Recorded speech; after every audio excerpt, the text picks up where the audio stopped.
मोटापे का वाहिद इलाज बगैर किसी दवा और एक्सरसाइज के 1 घंटे में 500 ग्राम से लेकर 1 किलो तक वजन कम किया जाएगा। नई टेक्नोलॉजी के जरिए ट्रीटमेंट किया जा रहा है SPS slimming and beauty clinic में। इस इलाज से आपको किसी भी तरह के साइड इफेक्ट्स भी नहीं होंगे।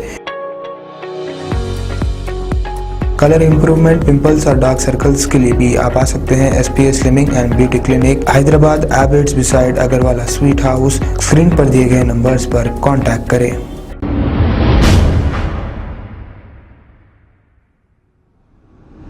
अस्सलाम वालेकुम नाजरीन, मैं हूं मोहम्मद अब्दुल हकीम। 7H न्यूज़ में आपका इस्तकबाल है। PDS राइस का कारोबार उरूज पर। ये वीडियो बंडलागुड़ा के इलाके जहांगीराबाद का है। क्या पुलिस को इसकी खबर नहीं है? आजकल राशन के चावल यानी PDS राइस की कालाबाजारी उरूज पर है। कानून का और पुलिस का डर व खौफ ही नहीं रहा। दिन के औकात में राशन के चावलों की तस्करी हो रही है। पुलिस क्यों बेखबर है? क्या पुलिस को भी यहाँ से मामूल मौसूल होता है? कुछ वक्त पहले ये गैर कानूनी काम रात के अंधेरे में किया जाता था, लेकिन आजकल दिन के वक्त ही सरेआम राशन के चावल की तस्करी हो रही है। ये वीडियो कल शाम 5 बजे का है, जो अशोका लीलैंड गाड़ी में लोड होकर निकल रही है। सिविल सप्लाई की जिम्मेदारी है कि ऐसे गैर कानूनी चावल की तस्करी करने वालों को और ऐसे राशन शॉप जो इन जैसे लोगों के साथी बनकर जुर्म में साथ देते हैं, ऐसे दुकानदारों पर सख्त कार्रवाई करें। आइए देखते हैं 7H न्यूज़ की ये रिपोर्ट। चैनल को लाइक करें, शेयर करें और सब्सक्राइब करना ना भूलें।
अस्सलाम वालेकुम नाजरीन, आपसे ये गुजारिश है, अगर अब तक आप हमारे चैनल को सब्सक्राइब नहीं करे हैं तो सबसे पहले सब्सक्राइब कर दीजिए, फिर इसके बाद बेल आइकन बटन को दबा दीजिए, तो आपको हमारी आने वाली हर वो अपडेट सबसे पहले आपको मिल जाएगी। और लाइक और शेयर करना ना भूलें। 7H न्यूज़, सिर्फ आपकी आवाज़।